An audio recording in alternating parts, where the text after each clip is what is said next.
예, 감사합니다. 2022년도 1월달 원래이자 출발 여성교회 31대 교구 여성교회 출발 예배를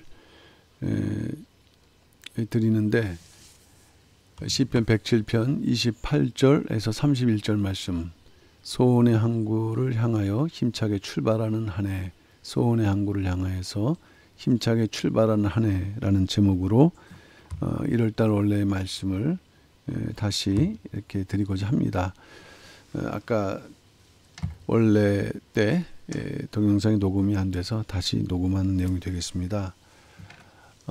대망의 2022년도가 밝아온 지 오늘 21일이니까 21일을 맞이하고 있습니다. 시간이 많이 지나간 것이죠.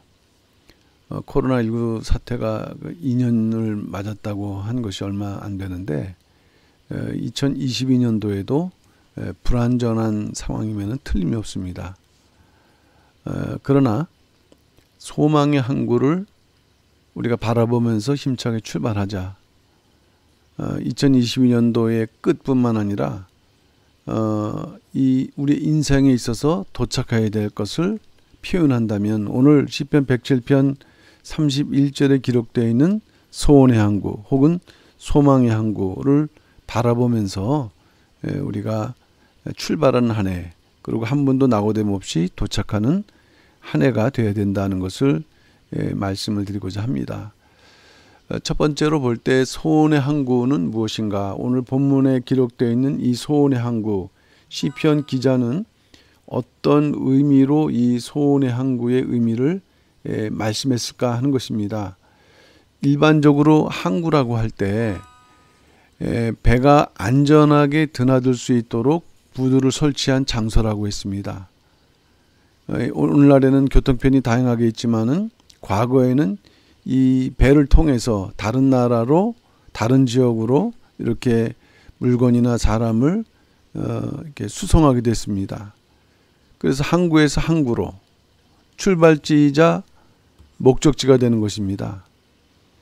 근데 시편 기자는 이 항구라는 표현을 통해서 소원의 항구라고 말씀했는데 이것은 또 인생에 대한 의미이기도 합니다.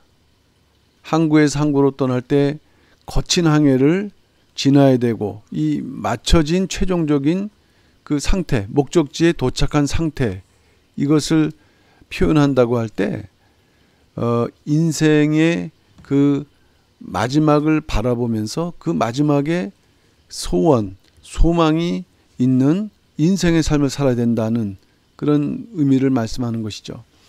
우리는 이 소원의 항구의 의미를 두 가지 면에서 생각할 수 있겠는데, 첫째는 성경적인 의미에서 소원의 항구의 내용을 살펴볼 수가 있습니다. 왜 오늘 시편 기자는 이러한 표현을 썼는가 하는 말씀입니다. 이것은 오늘 본문뿐만 아니라 시편 107편 자체가 하나의 시입니다. 그리고 배경은 이스라엘 백성들이 70년 바벨론 포로 생활을 이제 마치고 돌아왔죠. 돌아왔지만 그들이 다시 포로 생활했던 시간을 바라보면서 그때 돌아올 것을 간절히 소원했던 그 표현을 이렇게 표현했던 것입니다.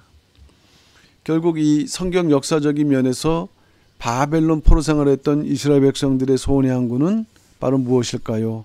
예루살렘이었습니다. 그리고 성전, 사실 성전은 BC 586년에 회파됐죠. 그러나 다시 성전을 회복하는 그런 마음을 가지고 그들은 포로 생활을 했다는 것입니다. 일반적으로 포로 생활을 한다는 것, 압제의 생활의 상태에 있다는 것은 정말 절망적이고 낭망적인 것이에요. 그러면서도 불구하고 그들은 포기하지 않았다. 그리고 낭망하지 않았다는 것입니다. 오히려 간절한 소망을 가졌다. 무엇에 대해서? 이스라엘로 다시 돌아갈 것에 대한 간절한 소망을 가졌다는 내용입니다. 실제로 한 민족이 한 1500km 떨어진 장소로 가서 이렇듯 민족적으로 포로 생활한다는 예는 없습니다. 그리고 다 사멸하게 돼요. 그런데 더 나아가 이 민족이 다시 나라로 돌아와서 나라를 세운다는 것은 유일무이한 역사입니다. 불가능한 일에 가까운 일입니다. 그럼에도 불구하고 그들은 불가능한 상황에서 이러한 마음을 가졌다는 것, 소원의 항구를 마음에 새겼다는 것은 그들의 놀라운 신앙을 말씀해주고 있는 것입니다. 왜 이러한 소원을 가질 수 있었던가 하는 배경에는 그들에게 회개하는 마음이 있었기 때문이다. 무엇을 회개했을까요? 이스라엘 백성들이 바벨론 포로 생활을 할 때 끌려가면서 그들은 왜 하나님의 성민이 이방인에게 포로가 되고 이러한 대접을 받으며 또 성전이 파괴된 일이 있을까? 본인들의 죄악은 생각하지 못하고 하나님께서 버려둔 것 같은 그런 면에 그들은 절망하고 낙망하거나 원망할 수도 있다는 것입니다. 그러나 70년 포로 생활한 가운데에서 그들이 깨닫는 것은 그것이 하나님의 언약을 온전히 지키지 못한 우리의 죄악이었고 그것이 징계였구나. 그에 대한 깨달음과 회개하는 마음이 다시 소망을 갖게 될 때 그들이 돌아가고자 하는 그것을 그들은 소망의 항구, 소원의 항구라고 표현했던 것입니다. 이러한 마음에 비추어서 하나님께서는 에스겔 48장 35절 여호와 삼마 내가 거기 있을 것이다. 소원의 항구에 내가 있을 것이다. 그렇기 때문에 소원의 항구는 하나님이 계신 곳이라는 말씀이에요. 참으로 우리에게도 놀라운 의미를 주죠. 우리의 생활이 진짜 어렵고 힘든 포로생활 같은 상황 속에서 우리의 신앙이 약해질 수 있지만 약해지면 안 된다. 끝까지 하나님의 말씀을 붙드는 그러한 이 소원을 잃는 그런 상황이 돼서는 안 된다. 이것을 우리에게 말씀을 해주고 있습니다. 포로생활 중 소망의 항구를 바라봤던 이스라엘 백성들은 현실에 만족하지 않았다는 것이에요. 거기 눌러 앉을 수도 있었어요. 오히려 고국에 돌아가는 것이 너무 힘들었던 일입니다. 그러나 그렇게 돌아와야만 하나님의 그 축복이 다시 시작된다는 것을 깨달았기 때문에 그들은 포로 생활 속에 자기 죄악을 돌이켜봤고 회개했죠. 예루살렘의 소중함을 깨달았습니다. 그리고 간절히 소원의 항구를 고대했어요. 그 결과 이스라엘 백성들은 주전 537년 1차 그 바벨론 포로 49,897명 1차 포로 기한의 대상자들인데 사실 적은 수는 아니지만 또 많은 수도 아닙니다. 왜? 다 돌아와야 될 그러한 것을 본다면. 근데 하나님께서는 이방왕 고레스에게 가마를 주셔서 너희들 나라로 돌아가라가 아닙니다. 돌아가서 성전을 건축하라. 놀라운 기적 같은 역사를 통하여 그들은 이 소원의 항구에 도달할 수 있었다. 이것을 말씀하고 있습니다. 이게 바로 성경에 나타난 역사적인 의미에서의 소원의 항구라 한다면 우리는 신구약 성경 전체를 통해서 신앙적 의미에서 소원의 항구의 의미를 살펴볼 수가 있습니다. 세 가지로 볼 때 첫째는 개인적인 면에서 소원의 항구가 있죠. 각자 바라는 소원이 성취되는 것. 시편 37편 4절 말씀 보게 되면은 또 여호와를 기뻐하라. 저가 내 마음의 소원을 이루어 주시로다. 소원을 이루어 주신다. 그 상태. 개인과 가정과 또 여러 가지 우리가 원하는 소원들. 그것을 이루어 주시는 상태. 2022년도에 그런 역사가 나타나기를 바랍니다. 두 번째는 공동체적으로 소원의 항구. 이 공동체가 이루고자 하는 목표가 이루어지는 상태를 우리는 소원의 항구라고 말씀드릴 수가 있습니다. 우리 교구 또는 우리 지구, 더 나아가서 교회, 나라, 하나님 두신 뜻이 있지 않습니까? 그 목표를 위해서 더 성장하고 발전하는 상태. 로마서 8장 28절 말씀 보면은 우리가 알거니와 하나님을 사랑하는 자 곧 그 뜻대로 부르심을 입은 자들에게는 모든 것이 합력하여서 선을 이루느니라. 이 서로 합력하면서 선을 이루어나가는 상태. 이것이 바로 우리가 2022년도 목표해야 될 그러한 모습입니다. 뭐 31대 교구라는 선박이라 한다면 제가 선장이죠. 또 전사님이 계시고 우리 임원들이 있습니다.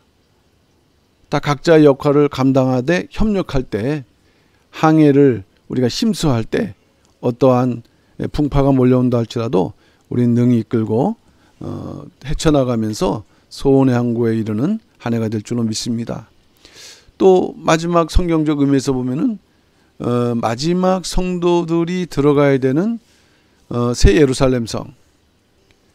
구약 당시 바벨론 그 포로 생활을 했던 이스라엘 백성들의 소원의 항구가 예루살렘이었다고 한다면, 마지막 성도들의 새 예루살렘은 소원의 항구는 새 예루살렘이라는 것입니다. 그 새 예루살렘을 바라보면서 나가야 되는 것이에요. 그저 죽으면 천국 간다, 또 생활하다가 변화받아 천국 간다, 성경은 그렇게 말씀하고 있지 않아요.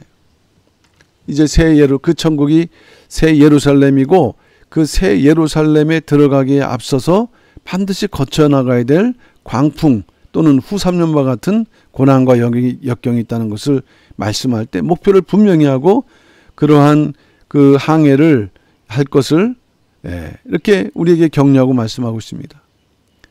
요한계시록 21장 24절, 만국의 그 빛 가운데로 다니고 땅의 왕들, 이 땅에서 예수 믿는 자들이 땅의 왕들이죠. 자기 영광을 가지고 그리로 돌아가리라, 새 예루살렘으로 들어갈 것을 말씀했어요. 그래서 바벨론 포로 생활하면서도 그 소원의 항구의 그 믿음이 마음에 있는 사람들은 영광 있는 자들이에요. 자기 영광. 그러나 그러한 모든 상황에 타협하거나 억눌려 있는 사람들은 영광이 없습니다. 빛이 없어요. 들어갈 수가 없어요. 우리는 다 이 소원의 항구에 들어가는 성도가 될 줄을 믿습니다. 이처럼 소원의 항구, 이미 새해를 시작한 지 20일이 지났지만 각자 마음에 원하는 소원과 목표가 달성되는 한 해가 되자, 이 축복된 역사가 우리에게 있어야 된다. 우리 각자의 소원의 항구는 다를 수가 있습니다. 그러나 그것이 무엇이든지 간에 우리는 그 소원의 항구를 향해서 나가야 된다. 그러면 이제 두 번째는 소원의 항구는 어떻게 나가야 되는가. 배가 있다면 배를 운전할 수 있는 기술이 있어야 되는 것처럼 이 소원의 항구 나가는 오늘 본문 시편 107편을 통해서 하나님께서 명령하시고 알려주신 그런 방법들이 있다는 말씀입니다. 자, 큰 두 번째로 소원의 항구에 나가는 방법 세 가지로 말씀드립니다. 소원의 항구에 나가는 방법. 첫째, 소원의 항구로 나가는 자는 사모하는 마음을 가져야 된다 그랬어요. 마음 자세부터 다르다는 거예요. 원로 목사님께서 늘 말씀하셨지만은 그 군대 제식의 기본 자세 차렷하는 순간 흐트러진 마음이 이렇게 바로 정리가 되는 것처럼 마음 자체가 달라야 된다. 사모하는 마음을 가지고 있을 수 있어야 된다. 시편 107편 9절 말씀이죠. 저가 사모하는 영혼을 만족해 하시며, 여기서 저는 소원의 항구로 나가는 자들을 말씀하는 거예요. 줄인 영혼, 가난한 영혼, 좋은 것, 이게 바로 소원의 항구 아니겠습니까? 항구로 채워주신다. 내 마음이 사모하는 마음인가? 사모한다, 갈망한다는 의미예요. 강하게 이렇게 희망한다. 몸부림칠 정도로. 근데 이 소원의 항구에 나아가는 사모하는 마음의 사람의 환경은 뭐냐? 고통의 상황이다. 그러나 거기서 실망하지 않고 포기하지 않고. 왜 그럴까요? 믿음이 있기 때문이. 어떠한 믿음? 생존하신 하나님 믿는 믿음. 시편 42편 2절, 내 영혼이 하나님 곧 생존하신 하나님을 갈망하나니 내가 어느 때에 나아가서 하나님 앞에. 갈망. 누굴 갈망하느냐? 그냥 하나님이 아니라 하나님 살아계시다. 근데 왜 내 상황을 외면하시는가? 외면하시지 않은 것이죠. 하나님께서 보시는 것이에요. 그러니까 우리는 그 앞에서 생존하신 하나님을 바라보면서 갈망하는 마음을 갖고 있어야 된다. 현실이 이해되지 않는다고 할지라도 좌절해서 안 되고 항상 하나님을 바라는 마음을 가져야 된다. 주일 나올 때도 마지못해 나오는 게 아니라 하나님을 만나는 그러한 열린 마음으로 이렇게 소망적으로 나올 수 있는 그런 성도들이 소망의 항구에 나아가는 성도들이다. 하나님께서 살아계심을 분명히 믿는 이러한 마음이 있을 때 우리는 사모하는 마음을 계속 유지할 수 있습니다. 생존하신 하나님. 마음부터 우리는 달라져야 된다. 사모함이 있어야 된다. 우리가 말씀을 받았을 때 그런 사모함을 계속 지킬 수 있어야 됩니다. 사모하는 자에게는 천국의 자녀가 되는 복이 있어요. 마태복음 5장 3절 팔복 중에서 심령이 가난한 자는 복이 있나니 천국이 저희 것이며 라고 말씀했죠. 심령이 가난한 자. 가난한 자는 뭔가 궁핍하니까 진짜 절박한 거예요. 심령이 절박해야 된다. 그런 자들의 신앙 자체가 복이 있고 그 결과가 천국이라고 말씀했습니다. 오늘날 우리가 너무나도 부유한 시대를 살다 보니까 마치 그 요한계시록 2장 3장에 있는 7교회 가운데 마지막 교회 라오디게아 교회, 차갑도 뜨겁지 않는 그러한 마음가짐으로 신앙생활에서는 이 결론이 없어요. 사모하는 우리 모든 간절한 마음을 갖는 우리 31대 교구 성도들 되시길 바랍니다. 두 번째 방법은 부르짖는, 이것이 간절한 기도죠. 근데 사모하는 마음과 기도는 좀 다른 거 아니겠어요? 좀 더 발전적이고 실천적이고 행동적인 시편 107편 19절 이에 저희가 그 근심 중에서 여호와께 부르짖음에 그 고통에서 구원하시되. 부르짖었다. 소원의 항구로 나가는 자는 마음도 사모할 뿐만 아니라 그 마음을 기도라는 실천적 행위를 통해서 이렇게 기도하면서 나가야 된다. 이스라엘 백성들은 놀랍게도 근심 중에서도 기도했다. 근심 중에서도. 시편 107편 19절 저희가 그 근심 중에서 여호와께 부르짖음에 그 고통에서 구원하시되. 일반적으로 근심이 마음속에 눌리면은 그 기도할 수 있는 힘이 생기질 않아요. 오늘날 스트레스라고도 표현하죠. 우리는 엄청난 그러한 근심, 스트레스의 그러한 압박감 속에서 살아가지만 그것을 뚫고 기도할 수 있는 영적 싸움이 우리에게 있어야 됩니다. 이러한 기도를 할 줄 아는 사람이 된다. 그 왜 기도해야 되느냐? 하나님 다 아시지 않느냐? 아시면 주시지 않느냐? 하나님은 우리보다 우리를 더 잘 아시는 분이죠. 근데 왜 성도가 기도를 해야 되느냐 하면은 하나님께서 축복을 주시는 약속, 언약적인 방법, 그것은 뭐냐? 기도라는 것이에요. 그냥 주는 게 아니라, 거저 주는 게 아니라 기도를 통해서 그 복을, 응답을 받게 하신다는 것이에요. 그 대표적인 구절이 에스겔 36장 37절 말씀이죠. 나 주 여호와가 말하노라. 그래도 이스라엘 족속이 이와 같이 자기들에게 이루어 주기를 내게 구하여야 할지라. 분명히 하나님은 주실 것을 예비하고 계시지만은, 그러나 이루어 주기를 계획하고 계시지만은 내게 구하여야 할지니라. 그러므로 성도는, 기도는 성도의 기본적인 자세일 뿐만 아니라 영혼의 호흡이라고 그랬어요. 우리가 호흡 못하면 살지 못하는 것처럼 영혼의 호흡. 그러니까 소원의 항구 힘차게 나가기 위해서는 무엇보다 우리는 기도에 힘쓸 것을 마음 다져야 돼요. 골로새 4장 2절 기도를 항상 힘쓰고 기도에 감사함으로 깨어있으라.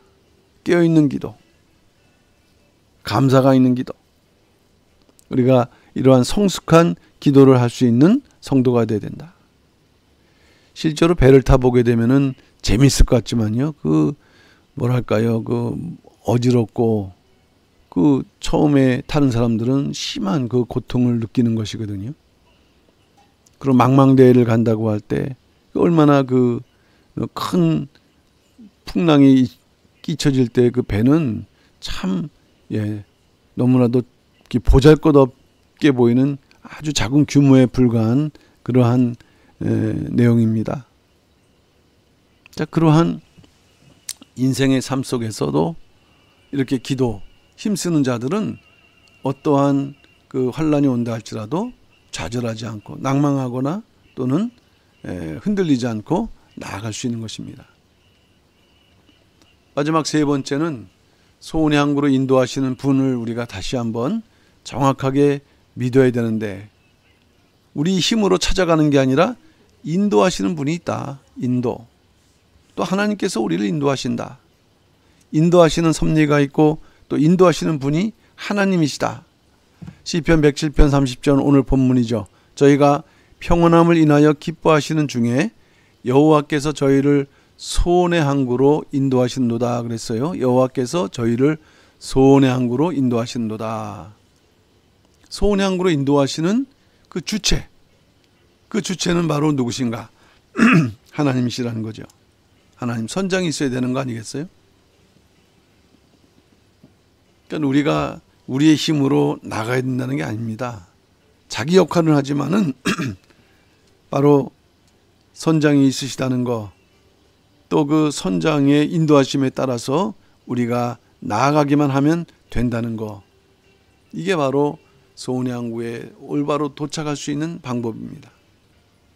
시편 37편 4절 말씀 볼 때도 또 여호와를 기뻐하라, 저가 내 마음의 소원을 이루어 주시리로다. 이 시편 37편 전체를 읽어보게 되면은 참 기뻐할 수 없는 가운데의 상태를 말씀하고 있는데, 그 가운데서도 여호와를 기뻐하라 말씀하는 것이거든요. 저 하나님이시죠. 하나님께서 내 마음의 소원을 이루어 주시리라. 2022년도도 하나님께서 우리의 소원을 반드시 이루어준다는 그 믿음을 갖고 나아가시되, 이렇게 마음가짐, 기도의 모습, 그리고 또 이러한 분명한 하나님에 대한 확신, 이걸 가지고 나아가는 성도가 되느냐. 하나님 어떤 분이냐. 시편 121편 3절 2절 말씀 보면은 나의 도움이 천지를 지으신 여호와에게서로다. 나의 도움이라고 그랬어요. 하나님이신데 천지를 지으신 분이라 했다는 것은 능치 못하실 일이 없는 분이라는 말씀이죠. 능치 못하실 일이 없는 분. 그래서 그 하나님 앞에 믿고 나간다는 것은 우리가 모든 것을 맡기는 것입니다. 맡기는 것. 맡긴다. 던져버린다. 하나님께 던져버리는 그러한 마음의 자세입니다. 그렇기 때문에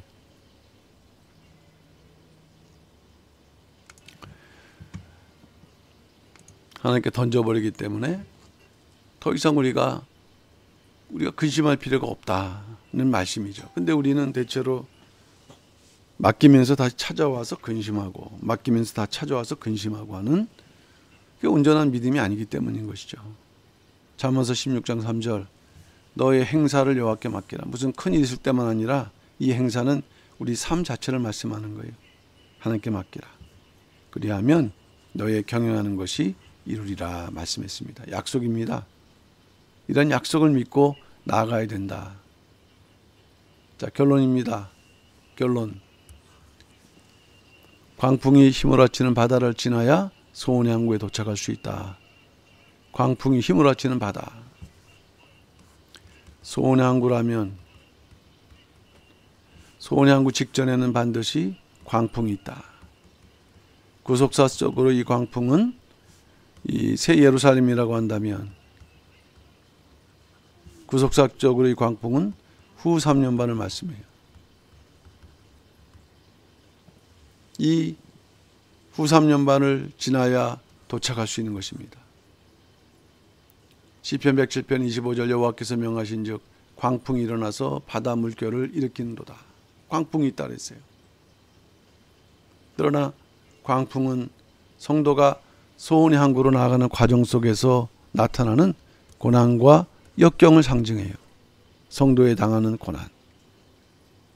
우린 여기에서 광풍을 일으키시는 분이 하나님이시라는 것도 알아야 된다.